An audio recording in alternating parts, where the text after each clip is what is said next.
साधक में ये दो वृत्तियां नाम पैदा करता है। पहला, अंतःकरण के सारे दोषों को भगाना। दूसरा, अंतःकरण में दैवी संपदा के सद्गुण स्थापित करना। तुम्हें नहीं करना, वो नाम कर रहा है, पर तुम चुप रहो। अरे यहाँ चुप रहा नहीं जाता, विचलित हो जाते हैं। जहां असत प्रेरणा हुई तो या तो ऐसी क्रिया कर दी या वैसे दुखी हो गए, हमारे मन में तो ऐसा आता है वैसा। चुप रहो, ऑपरेशन शुरू है तो मवाद निकलेगा, गंदगी निकलेगी, और जो गंदगी निकलेगी तो फिर अच्छे से वो घाव भर जाएगा। जितना दोष निकल रहा है उतना ही सद्गुण आ रहा है। अंतःकरण में भागवतिक सद्गुणों की प्रतिष्ठा होने में देर नहीं लगेगी। किसको? जो नाम जपने के साथ नाम का ध्यान करता है या नाम जपने के साथ रूप का ध्यान करता है। अब उसके हृदय में भगवत स्वरूप, पवित्रता, शांति, संतोष, निर्भयता, निश्चिंतता, समस्त दैवी संपदा प्रकाशित हो गई। अब तो एक एक नाम के साथ उसको स्वाद मिलने लगा और दिव्य स्वरूप भगवान का उसके हृदय में झलकने लगा। अब भगवान के रूप की प्रतिष्ठा उसके मानस नेत्रों में हो गई। लीला में प्रवेश, सेवा का अधिकार, सब भाव स्वरूप की जागृति, सब पूरा का पूरा प्रकरण ध्यान से बार बार सुनना। जब कोई साधक नाम जब प्रारंभ करता है, नाम जाकर के अंदर ज्ञान जागृति नहीं करता। प्रारंभ में सुप्त वासना प्रवृत्तियां जो छुपी उनको जागृत करता है। उठ और भाग यहां से। अब वो कुसंस्कार, दुर्गुण, दुराचार दल के दल वहां हैं अंतःकरण में। जैसे जैसे साधक नाम जब बढ़ाता है वैसे वो अपने बल के साथ प्रकट होते हैं। परमार्थ का साधक यदि सत्संगी नहीं हुआ तो वो समझता है कि ये तो बहुत बड़ा विघ्न सामने उपस्थित हो गया, हृदय जल रहा है और पाप वासनाएं इतनी बढ़ती जा रही। साधक में प्रारंभ में इनका परिचय ना होने के कारण वो पराजित होने लगता है कि अब तो बहुत गंदी बातें आ रही हैं, भजन रोक दो। अतएव साधक घबराए नहीं, इन विकारों के अधीन न हो, नाम जप रूपी परम साधन छोड़े नहीं। बिल्कुल मंगलमयी बात समझ लो, ये बात कई बार हो चुकी है, पर जो लिखा हुआ है उसे सुनोगे तो ज्यादा विश्वास हो सकता है। वैसे लगेगा ये अपने मन से कहते हैं। साधक प्रारंभ में पराजित करने की सामर्थ्य नहीं रखता। अतएव घबरा करके इनका परिचय ना जानने के कारण वो या तो इनके अधीन होकर फिर गलत कार्य करने लगता है या भयभीत होकर साधन नाम जप करना छोड़ देता है।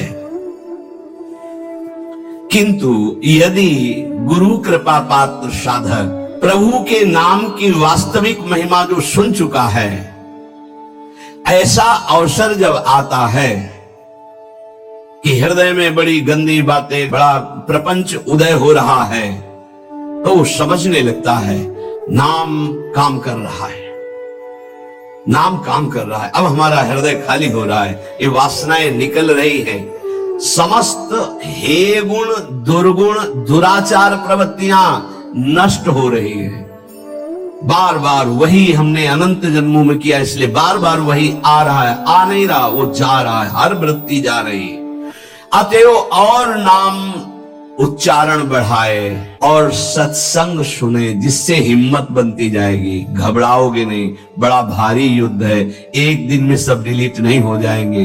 धीरे धीरे जिन गुणों से भगवान रीझते हैं, ध्यान देना, एक विकार गया, एक गुण आ गया, वो विकार की वृत्ति गई, दूसरा गुण आ गया, खाली नहीं रखता।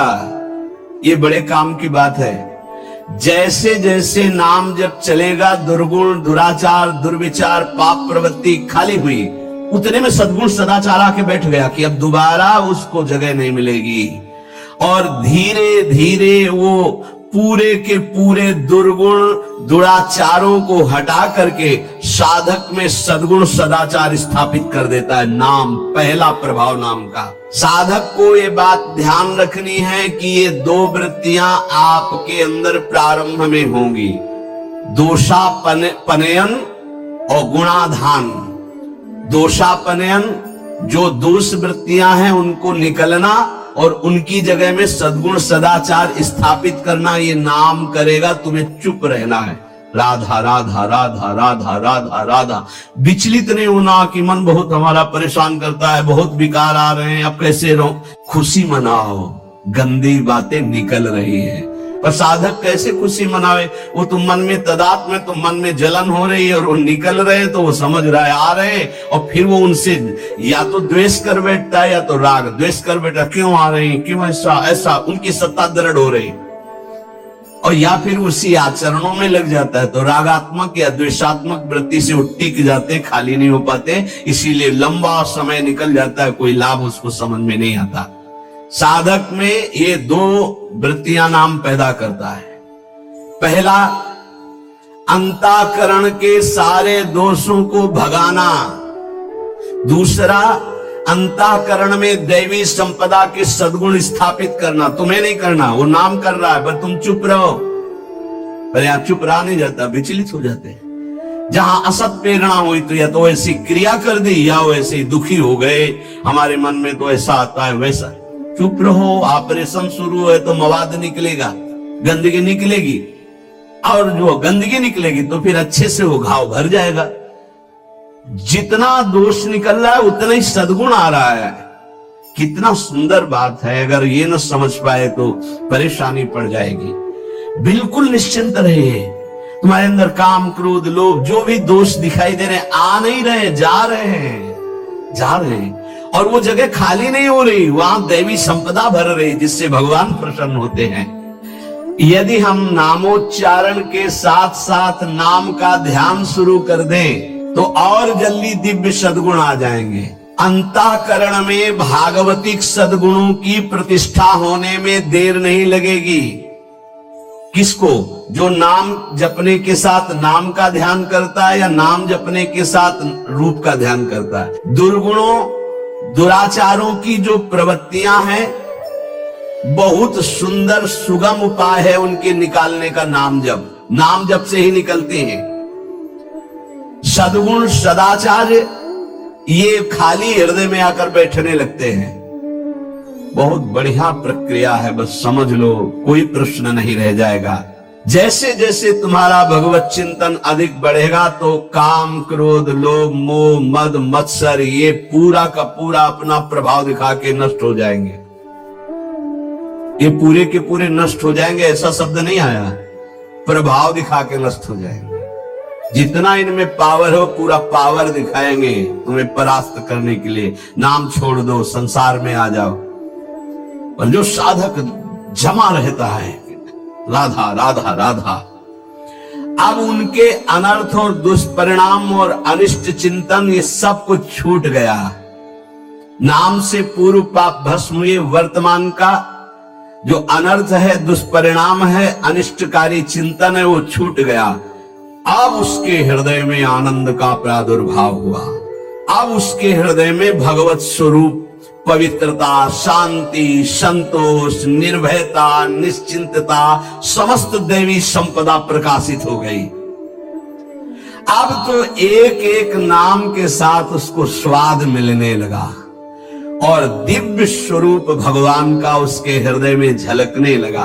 अब भगवान के रूप की प्रतिष्ठा उसके मानस नेत्रों में हो गई। पूरा का पूरा प्रकरण ध्यान से बार बार सुनना। अब उसके हृदय में जो आनंद आया, उस आनंद में उसे आत्म स्वरूप का बोध हो जाता है। मन अद्भुत आनंदित, तो भगवत दृष्टि जागृत हो गई। ये दो अधकचरी दशा के नाम जापक होते हैं, इनकी बड़ी दुर्दशा होती है। मुख से तो नाम उच्चारण करते हैं और शरीर के आचरण करते हैं, वही जो मन बुद्धि कहते हैं, तो उनका वास्तविक नाम जप नहीं हो पाता। क्योंकि थोड़ी देर मुख से नाम उच्चारण कर लिया, फिर असत आचरण किए, असत चिंतन किए, तो ये जो अधकचरापन है ये बहुत कष्ट देने वाला है। सच्चा नाम स्मरण जो पीछे वर्णन किया गया, आपको परास्त नहीं होना, बराबर नाम। इसके साथ जब नाम का चिंतन, रूप का चिंतन, तब समझो कि आप अधकचरी अवस्था से बाहर आ गए। अभी तो बहुत गंदी बातें चिंतन में आती हैं, अभी तो लड़ना पड़ेगा, इतना तो लड़ने के लिए तैयार रहो। अगर ये कह दो ये सब हमसे नहीं होगा, तो एक उपाय है, किसी महाभागवत को पूरा जीवन समर्पित कर दीजिए, खत्म खेल आपका। ये भी देख लीजिए करके, पूरा जीवन अक्षरशः समर्पित, थोड़ी गुरुदेव की बात, थोड़ी मेरे मन की बात। ये अधकचरापन, भगवान ने नारद जी को कहा था, अधकचरे योगी का मेरा साक्षात्कार नहीं होता। थोड़ा गुरुदेव की बात माननी है, थोड़ी अपनी बात माननी है, अधकचरापन। पूरी बात गुरुदेव की माननी है, बस बढ़िया बात बन जाएगी। जब निकले वो मुड़े ही मुड़ा लिया है भगवत मार्ग में, फिर क्या, फिर अपने मन की बात क्या रह गई। नाम, नामी और नाम धारक तीनों एक हो जाते हैं, ध्यान दीजिए, अभेद हो गया। नाम, नामी और नाम धारक तीनों एक हो गए। नाम में, नामी में, नाम धारक भगवत स्वरूप, कोई अंतर नहीं रह गया नाम में, नामी में और नाम जापक में। ये परिपक्व अवस्था नाम की, जापक की हुई। नाम स्मरण की बात जिह्वा से नाम, कंठ से नाम और फिर हृदय से नाम प्रारंभ हो जाता है, अंतरात्मा से। अब जब हृदय से नाम चल रहा है तो प्रेम स्फुरित होगा, बस सब सामर्थ्य जागृत हो गई। प्रेम जागृत होते ही सब सामर्थ्य जागृत हो गई। भगवत प्रेम हो गया तो शेष सब बातें, लीला में प्रवेश, सेवा का अधिकार, सब भाव स्वरूप की जागृति, सब। जैसे बछड़ा आ जाए तो गाय रंभाती हुई स्वयं आ जाती है, ऐसे ही जहां उसके हृदय में प्रेम स्फुरित हुआ तो प्रेम लक्षणा भक्ति जागृत होते ही प्रिया प्रीतम उसके हृदय में आ गए। जैसे बछड़ा आ गया ना, गाय आ जाएगी, बछड़ा के पीछे रंभाती गाय, ऐसे ही प्रेम भाव जहां जागृत हुआ प्रिया प्रीतम आ गए। ये न किसी साधना से न योग से ये नहीं होता है, ये नाम से होता है, गुरु प्रदत्त नाम से।